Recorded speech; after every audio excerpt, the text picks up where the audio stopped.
नमस्कार, मैं राहुल कोटियाल। हफ्ते भर की छुई बात समेटे हम एक बार फिर से हाजिर हैं अपने साप्ताहिक कार्यक्रम के साथ, जिसका नाम है एक्स्ट्रा कवर।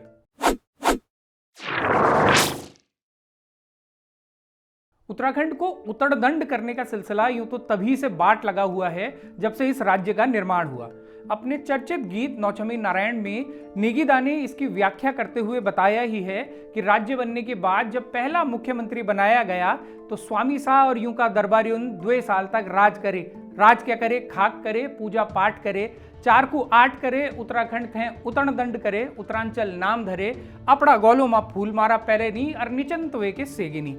तब से आज तक ये सिलसिला और तेज ही हुआ है। बल्कि जमीनों की लूट के मामले में तो उत्तराखंड के नेताओं और अधिकारियों ने ऐसी सपोड़ा सपोड़ी मचाई है कि जनता खुद ही सड़कों पर उतरने को मजबूर हो गई। और राज्य गठन के बाद जो सबसे बड़ा आंदोलन यहाँ हुआ वो भू कानून और मूल निवास के सवाल पर ही हुआ। लेकिन जमीनों की लूट का सिलसिला फिर भी थमा नहीं।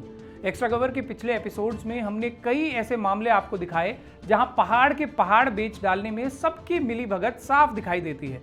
आज एक और अतरंगी मामला आपको बताते हैं जहां बिनसर अभ्यारण्य के अंदर की जमीन भी ठिकाने लगने वाली है।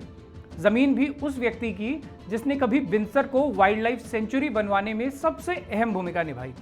कहानी थोड़ी पेचीदा है, इसलिए एकदम शुरुआत से समझते हैं। 1950 के दशक की शुरुआत थी जब यूनेस्को के एक प्रोजेक्ट के अंतर्गत मैरी नाम की एक महिला बेल्जियम से कुमाऊं पहुंची। मैरी कुमाऊनी लोकगीतों और संगीत पर रिसर्च कर रही थी।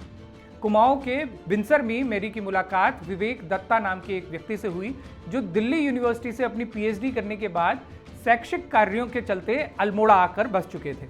दोनों में प्रेम हुआ तो बिनसर महादेव के मंदिर में उन्होंने शादी की और बिनसर में ही जमीन लेकर रहने लगे। साल 1963 में उनकी एक बेटी हुई जिसका नाम रखा गया मुक्ति।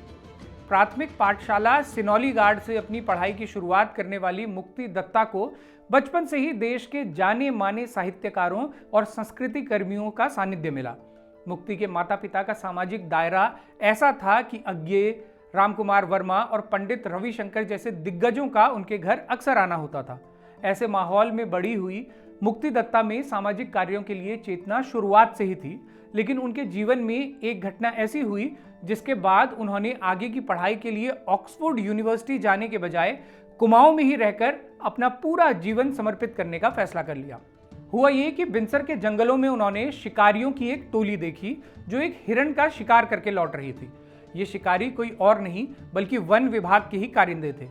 बिनसर के जंगलों में उन दिनों ठेकेदारों, अधिकारियों और नेताओं की मिलीभगत से जंगली जानवरों का शिकार, लीसा और लकड़ियों की तस्करी आम बात हो चली थी। मुक्ति दत्ता ने इसके खिलाफ लड़ने और बिनसर के जंगलों को बचाने का फैसला किया। साल 1986 में 23 साल की मुक्ति ने तत्कालीन प्रधानमंत्री राजीव गांधी को पत्र लिखा और बिनसर की स्थिति बताई। राजीव गांधी ने इस पत्र का संज्ञान लिया और व्यक्तिगत रूप से पत्र का जवाब दिया। इससे मुक्ति को और भी हौसला मिला और उन्होंने बिनसर को वाइल्ड लाइफ सेंचुरी घोषित करवाने की तैयारी शुरू की। उन्होंने पहले एक सिग्नेचर कैंपेन चलाया जिसमें उन्हें स्थानीय लोगों का भरपूर समर्थन मिला और फिर अपनी लड़ाई को संगठित करने के लिए उन्होंने जन जागरण समिति नाम से एक संस्था का भी गठन किया। इस समिति के प्रयासों से ही साल 1989 में बिनसर को वाइल्ड लाइफ सेंचुरी घोषित कर दिया गया। इस पहली जीत के बाद जन जागरण समिति ने अपने काम को और भी विस्तार दिया और अल्मोड़ा में कुष्ठ रोगियों के लिए एक केंद्र की शुरुआत हुई। आगे चलकर समिति ने अल्मोड़ा जिले में कई स्कूल भी शुरू किए, महिलाओं के लिए पंचाचुली नाम से कोऑपरेटिव सोसाइटी भी बनाई और कुछ अस्पतालों का भी निर्माण करवाया। इस कोऑपरेटिव सोसाइटी में सैकड़ों महिलाओं को रोजगार मिला। उनके काम का असर ऐसा रहा कि हॉलीवुड के चर्चित एक्टर डैनी काय की बेटी डीना काय जब 1997 में भारत आई और उन्होंने मुक्ति दत्ता की पहल देखी तो उन्हें $1 मिलियन की सहायता की। इस पैसे की मदद से पंचाचुली एक स्थापित ब्रांड बना जिसमें कुमाऊं की सैकड़ों महिलाओं को रोजगार मिला और उनके बनाए कपड़े विदेशों तक निर्यात होने लगे। ये तो हुई मुक्ति दत्ता की सक्सेस स्टोरी। लेकिन आज के एक्स्ट्रा कवर में हम इसका जिक्र इसलिए कर रहे हैं क्योंकि वही मुक्ति दत्ता जिन्होंने कभी बिनसर को वाइल्ड लाइफ सेंचुरी बनवाया, कुष्ठ रोगियों के लिए केंद्र खुलवाया, अल्मोड़ा में स्कूल और अस्पताल बनवाए, वो खुद आज अपनी पुश्तैनी जमीन को भूमाफियाओं से बचाने की लड़ाई लड़ रही हैं और बिनसर अभ्यारण्य में स्थित जमीन को रिजॉर्ट मालिकों से बचाने के लिए अनशन करने तक को मजबूर हो रही हैं। ये स्थिति कैसे बनी, इसकी भी एक कहानी है। साल 2008 की बात है जन जागरण समिति उस वक्त तक अच्छे से स्थापित हो चुकी थी और उसकी एक इकाई में 300 स्थानीय महिलाएं कार्यरत थी। इसी दौरान प्रदेश के तत्कालीन मुख्यमंत्री बीसी खंडूरी इस इकाई में पहुंचे और संस्था के काम से प्रभावित होकर उन्होंने घोषणा की कि यहां 450 अन्य महिलाओं को प्रशिक्षण और रोजगार दिया जाए। उन्होंने वादा किया कि इसके लिए सरकार अलग से भवन निर्माण भी करवाएगी और सभी जरूरी उपकरण उपलब्ध भी करवाएगी।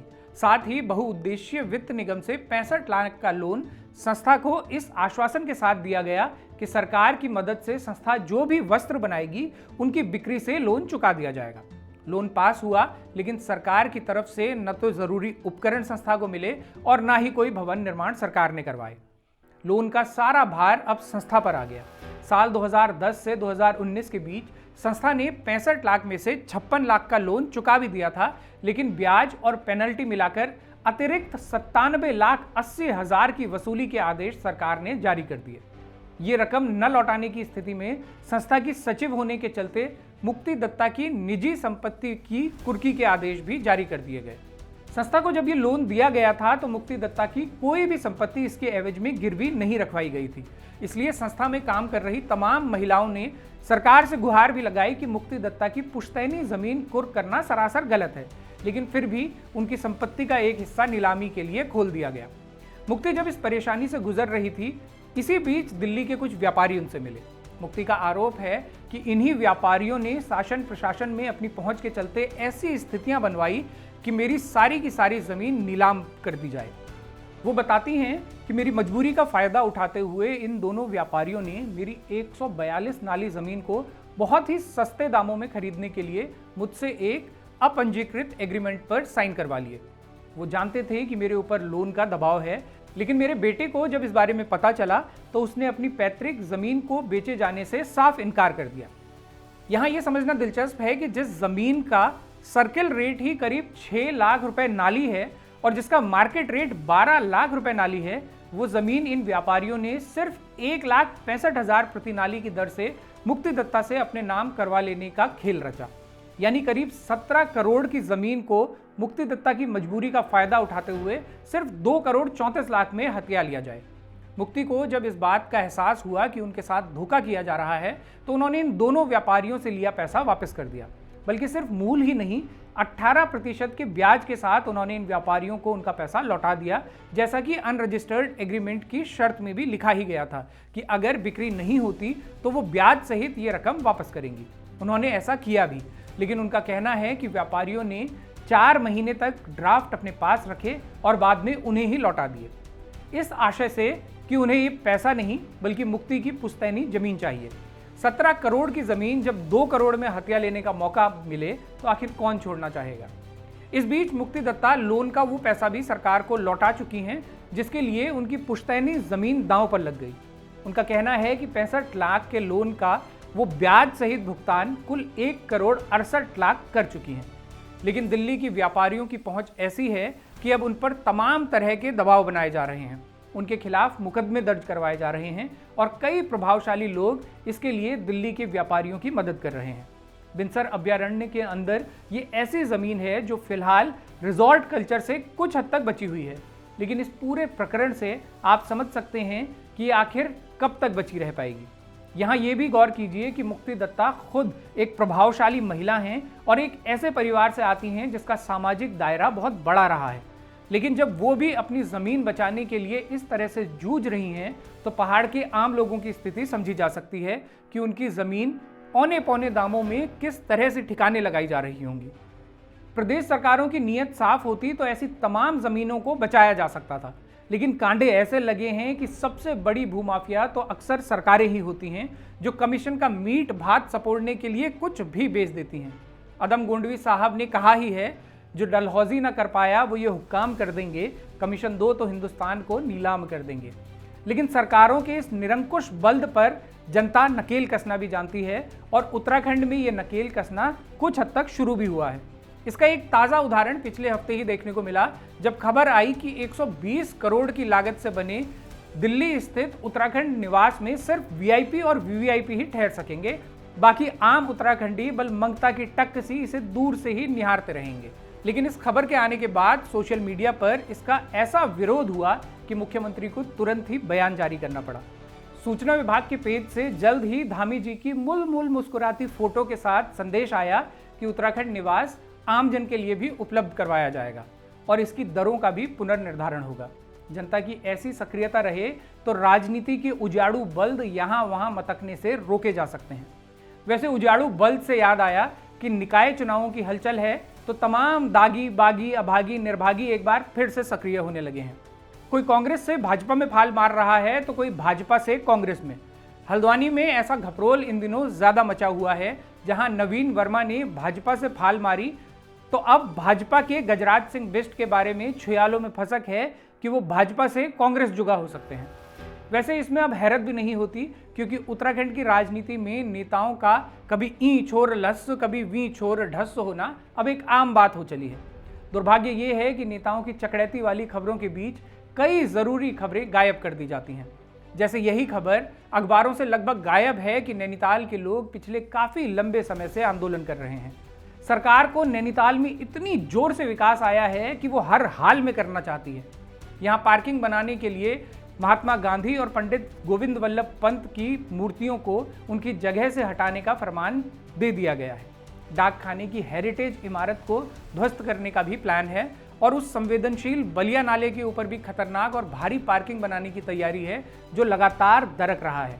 नैनीताल के कई सामाजिक कार्यकर्ता और जागरूक लोग पिछले काफी समय से इसका विरोध कर रहे हैं और इस कड़ाके की ठंड में भी प्रदर्शन कर रहे हैं। उम्मीद है कि सरकार को सद्बुद्धि मिले और इन लोगों की चिंताओं का संज्ञान ले। इसके साथ ही सरकार वन आरक्षी प्रतीक्षा सूची में चयनित उन छात्रों का भी संज्ञान ले जो महीनों से अपनी नियुक्ति का इंतजार कर रहे हैं और बीते 21 दिनों से देहरादून में वन मुख्यालय के बाहर आंदोलन कर रहे हैं। कमोबेश यही स्थिति ड्राफ्टमैन की परीक्षा दिए छात्रों की भी है, जो महीनों से सिर्फ इंतजार ही कर रहे हैं। नौकरी के लिए एक एक दिन का इंतजार कितना भारी होता है, इस पीड़ा को समझने वाली जिकुड़ी सरकार के पास हो। इसी उम्मीद के साथ आज के एक्स्ट्रा कवर से विदा लेते हैं। आपको ये कार्यक्रम पसंद आया हो तो इसे शेयर ज़रूर कीजिएगा और इसके साथ ही बारामासा को मजबूत करने के लिए चैनल की पेड मेंबरशिप या सुपर थैंक्स का बटन दबाकर हमें सहयोग कीजिएगा। अपने सुझाव, प्रतिक्रिया या एक्स्ट्रा कवर से निकलती कोई खबर अगर आप हम तक पहुंचाना चाहते हैं तो इस मेल आईडी पर लिख भेजिए। अगले हफ्ते फिर से होगी मुलाकात। तब तक के लिए सिमनिया पहलाग, नमस्कार।